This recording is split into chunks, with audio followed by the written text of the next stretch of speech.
Maki got abs. Oops! Oh my god! Sorry! I forgot there's a microphone. Oh my god! I'm sorry!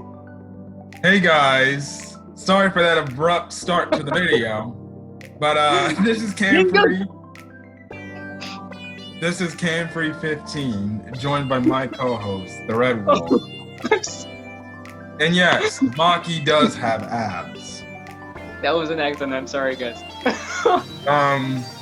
Okay. And we are back with another Fire Force review for you guys.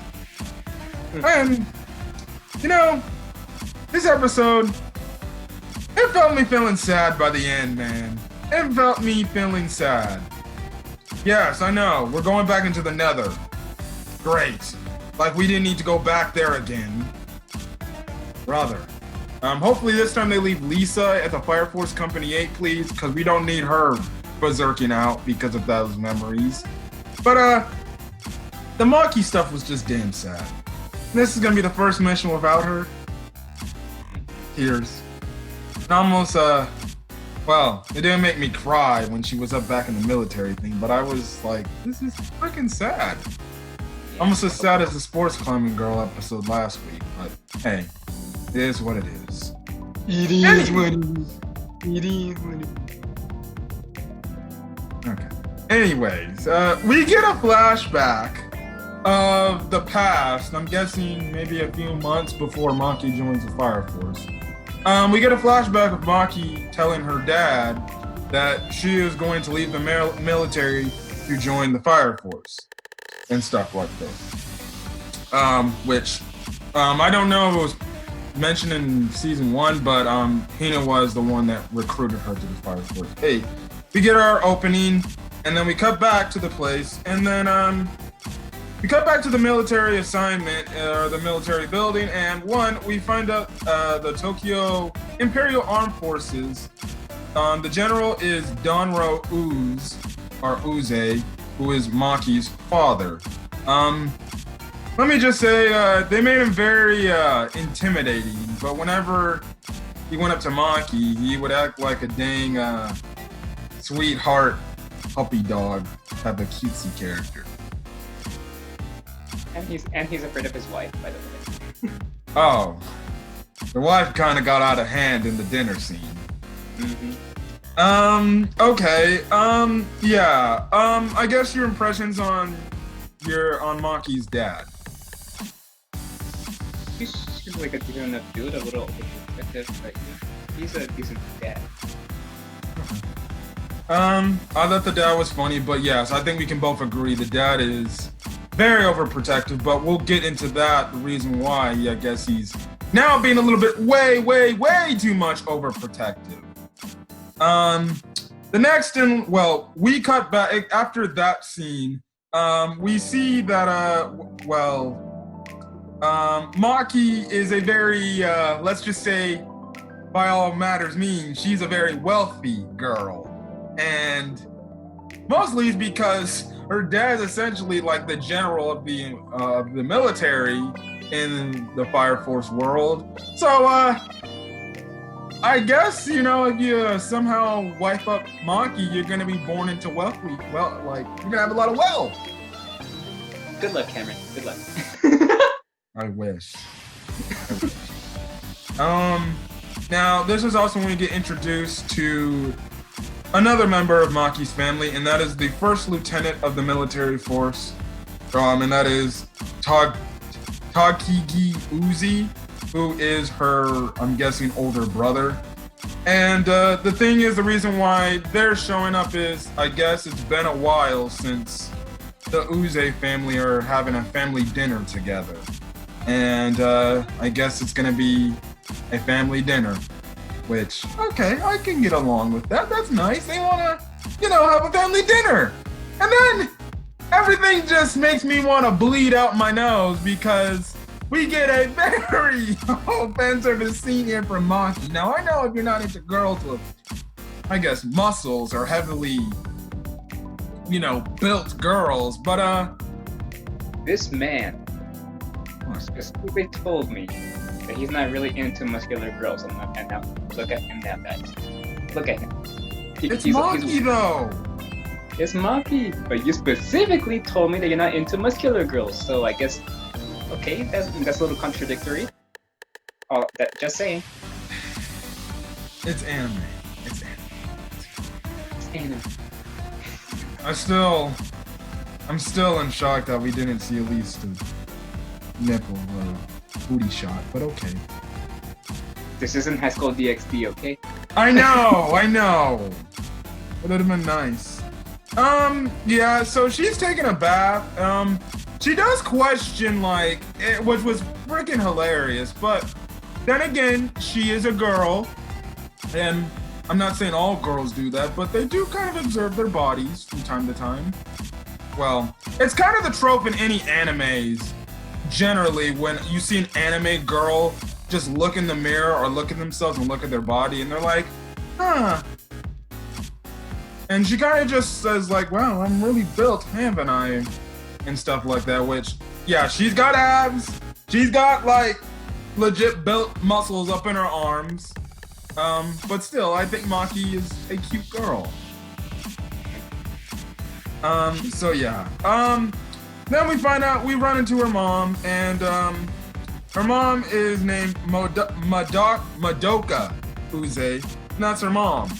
Now, at the dinner table, they're kind of like, are just talking amongst their family, and things like that. Now the brother brings up the fact, like, oh yeah, it's funny how you haven't got a man yet because it's probably your body type structure because you're too muscular. And she kind of does what, if you saw the first episode of Fire Force Season 2, did the whole Cobra thing and stuff like that. And you can clearly see that, you know, her biceps clearly rolled up, and then the brother is like, come on, man, you're not gonna get a girl. And I guess to tease her, he calls his girlfriend or something like that. And obviously Maki's like, it doesn't matter. One day I will find my knight in shining armor and he will love me for who I am. And I'm like, that could be me. That could be me. If only I was in the Fire Force world. But personally, I'd rather, maybe after last week, I might as well go for the sister.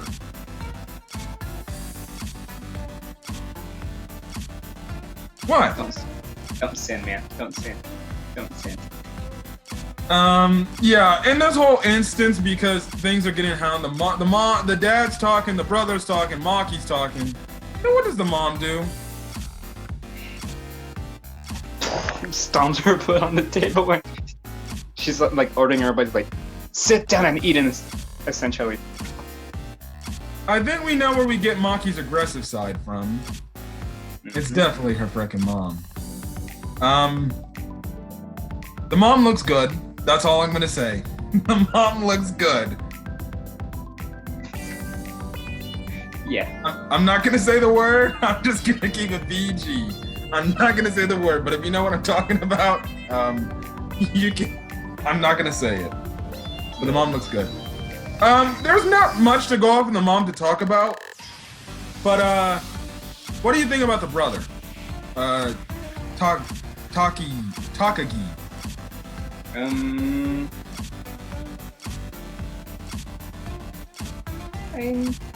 I guess pretty reliable when it comes to stuff like this. Yeah. Anyways, another thing they bring up at the table too, the fact that well, they do bring up the fact about the Nether and stuff like that, and Maki says that she does not want to go back there because she did not like it. And who wouldn't blame her? Because that was probably one of the most horrible experiences they could have experienced right then and there. So, yeah. Now, this is when we get into the very, I guess you could say, crazy scene of the episode. And, so what happens is the brother, now the military has no officiation with what's going on with the evangelists. Now the brother, what they kind of do is with, I guess his assistant or his partner, they get a search warrant to look within the Nether. And boy, do they make it with the same creepy atmosphere as they did way back in season 1. here was probably more creepier. And next thing you know, they see these tracks on the floor, which the brother says they're still fresh. And they end up walking to this door, which ends up being some sort of secret evangelist laboratory, which they see the bugs that they create to turn people infernal. Next thing you know, you see they go behind this corner and they're just saying, well, we gotta, report what's going on. Next thing you know, they point their flashlights. There's a whole ass evangelist person, or a kamikaze essentially, blows himself up and nearly kills the brother. Nearly, my goodness. And I made sure to put this in my notes. These are the injuries Maki's brother suffered. He had burns on the right arms. His left arm was fractured. He had facial lacerations and bruises from head to toe, and it will take him about 3 months to heal in total. Now, to him, the hospital bills are probably not much for him, but damn.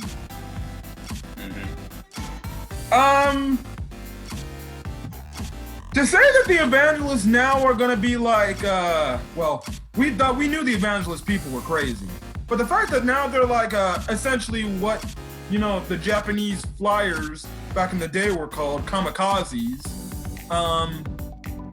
Yeah. So, now we got suicidal evangelists now. Wonderful. Wonderful. What did you think of that when you first saw that scene? I literally was praying the brother didn't die. Yeah, I was also praying that the brother wouldn't die. Like, come on, they're introducing a new character and then suddenly they're gonna kill him off like that? Really? Yes. And I believe, and I always after the aftermath of this, I'm like, oh shit, I think I know where this is going now, aren't they? Lo and behold, we were right. Anyways, Donro, like I said, he does want to know what's going on in terms of the evangelist and I guess you could say, the Nether. And essentially what he does is he orders the second company of the Fire Force to, search the Nether or investigate it. And we also find out that it's going to be a joint operation between the 2nd and the 8th companies to investigate the Nether. So, yeah, the Company 8, they're going back to the place they probably don't want to go back to because they almost nearly died last time we went there. Oh, yeah. Shinra almost got erased out of existence because he was running too fast. They literally, I might have to rewatch all the last part of season 1 because that shit was crazy. And we have to go back in there? I know if I was in there, I'd be like, hey, you're joking. I'm not going back there. You can take me anywhere else, but I'm not going back in there. I have no choice. Well, at least this time they have another company backing them up. Last time they were... Huh? Minus Maki. Oh, yes. Yeah, minus Maki now. Which I guess we can go into that in a few minutes. And I did find it funny how the one tall guy forgot his name again. I know. Forgettable names. But I found it so funny how he was talking to one of his comrades. He's like, I hope to see Tamaki again. And I'm like, this dude is a simp for Tamaki. I mean, I don't blame him. Yeah, I guess not. Well, maybe the time will come when he finally, I don't know, reveals his true feelings. And it'll be funny if she turns him down. I'm sorry. I know I don't want to be that guy, but it'd be funny if she pulls a Shirahoshi and she's like, sorry, but you're not my type. I wonder what is Shirahoshi's type? Luffy? Probably. Because it ain't a One Piece. Well, we're not talking about One Piece. Anyways, that's when they call in Lieutenant Hinawa and Obi. Well, Obi calls in Hinawa. He's like, "Look, we need to talk." And then he's like, look at the bottom part of the note we were sent from the military. Would you care to explain what happened after that? Yeah, they want Maki back into the military, and of course Maki doesn't want that because she's a happy fire soldier. But after hearing the lieutenant say that tell her to go back, she just gave in because technically the lieutenant was the one who recruited her. Yeah. Do you want to go through the scenes of her, I guess, her time we saw in the military when she went back? She looks depressed. That's all I can say. I guess the one other thing. Now the lieutenant in the flashback, when they're telling all this stuff, the lieutenant says like the evangelists are getting a little bit too extreme, and he doesn't want to hurt essentially the general's little girl. He doesn't want the general's little girl to get hurt. Now, that's when we see later when she's kind of, I guess you can say, moping around one. There's also this other military guy in the military force who apparently is also simping for Maki. For some reason, that's a crush on her, and like I said, I can't blame him, but I think like she's paying him no mind whatsoever. Mm-hmm. I guess because a lot of the guys in the military are crushing on her. Yeah. So I get used to it. Again, you're gonna have to find some way to impress the daddy, but okay. Speaking of the dad, that's when her and her dad have a discussion. Which I found funny. The other girl that was talking to Maki in the first place, she was kind of on the side. She's like, "Oh, General!" And because the general looks all intimidating, he gets all scared, and she's like, "I think I'll excuse myself," which was freaking hilarious. You're saying? Yeah, and he's all, "Thank you." So the interesting thing here is. We mentioned it earlier that I think, especially after this brother incident almost dying, the dad seemed to become very overprotective now. Now Maki believes like she is a bird locked up in a cage, which is a very interesting comment. You know, I can understand. But I think we're gonna get to a point, and we can put this in our predictions for the I guess the final arc of the season.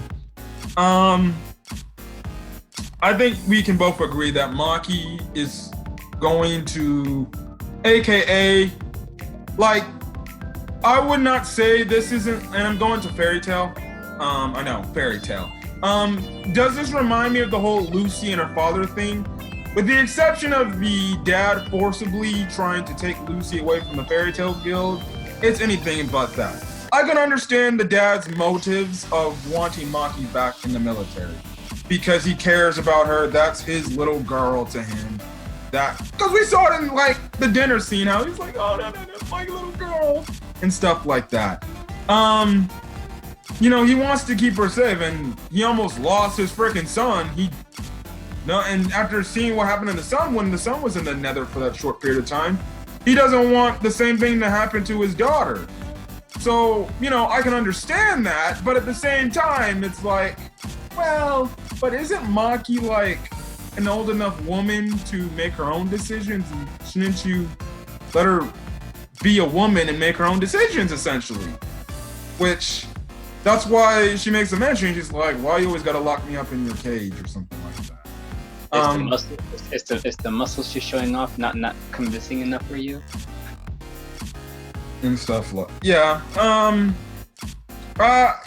it's not like the highly abusive father angle they like some animes go with.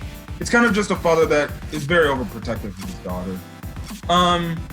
As we end this off, the other company, like Hinawa and Obi, as well as Licht, they do meet the second captain of the Fire Force of Fire Force Company 2, and that is Gustav Honda, but I'm just going to call him Honda because it's easier to say. And plus, he's the name after a car dealership. Yeah, I was about to say, okay, you're calling him a car now. And the episode ends off with Obi telling the remaining Fire Force members, so we're going to do this, even though we're not without Maki, but we are going to go back to the Nether again. And, this is definitely the setup episode to get prepared for next week. All I got to know is the next coming weeks are the end of the season. Oh, I'm not waiting for these crazy shenanigans again, because the last time we went into the Nether, insane stuff happened. Now we're going back into there. Who knows what happened the second go around? Your guess is as good as mine. What's going on? Okay, go on. Okay. So we're gonna make predictions, in terms of the Maki little storyline going on. Because I do like the Maki storyline going on here. It's definitely given her much needed character development because it's not like we've barely seen, let's be honest, we barely have seen Maki this season. We've only got like the first, couple of episodes in the first arc, that one moment she had in the last arc, and then it seems like this whole story might revolve around Maki. Now, I know you can agree with me. I think our prediction is, and I said I'm going to tie this back to the Lucy thing. The Lucy thing in terms of the father. I think we know that she might sneak out and she might go assist the Company 8. Do you agree with that? Yeah, I think they'll go that route. Maybe. Yeah. We'll just have to find out. And I think if she does go that route, I think, like I said, she's gonna pull the Lucy route in talking to her dad and saying, listen, father, I'm my own woman and I want to make my own decisions. And you have to trust me that I'm smart with my own decisions and I'm smart with my own life because I have friends that will watch out for me and stuff like that. I think she's gonna go the route by saying, listen, I'm putting my foot down. I understand you love me and I understand you want to keep me safe, but this is my choice and I want to be my own person. Wouldn't you agree that Maki at some point, maybe the season finale, she might tell her father that? And hopefully the father will be understanding of that. Yes, much more understanding than when, I guess, the first time with Lucy. At least the father in Fairy Tale for Lucy understood and at least became a caring person. At least. I thought it was a pretty good episode. And I still do feel bad for Maki because you can clearly see she does not want to be back in the military. She has more fun hanging around with the crew.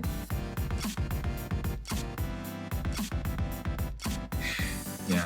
Well, I don't got any other predictions for the Nether. Do you have any predictions for what we might experience in the Nether? More kamikazes? Maybe. I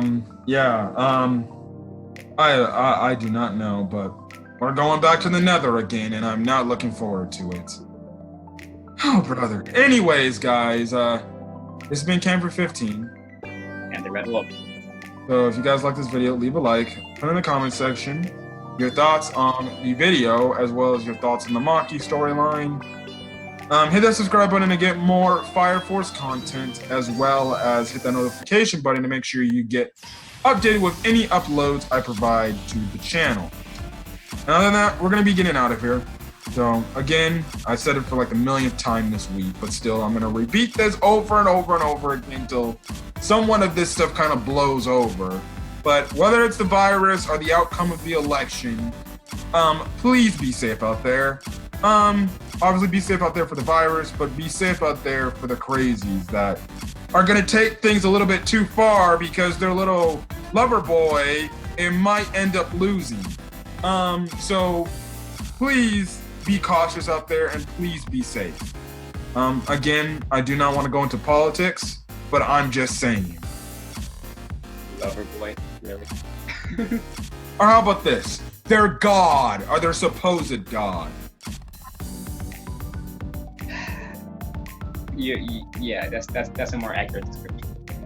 Again, I don't want to get into politics heavy, but hey, that's just my statement. Interpret it however you want to interpret it. But don't leave hate comments in my comment section because I will block you.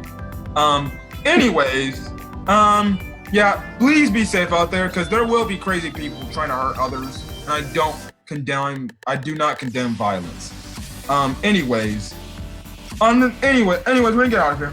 Again, we said our pieces, so we're gonna get out of here. So till then, guys, on the next video, peace. You said we're gonna get out of here like at least 10 times now in this video, just so you know, just so you guys know. Yes, I know. We're gonna get out of here now, or we're gonna go. Make that 11. Okay, bye guys.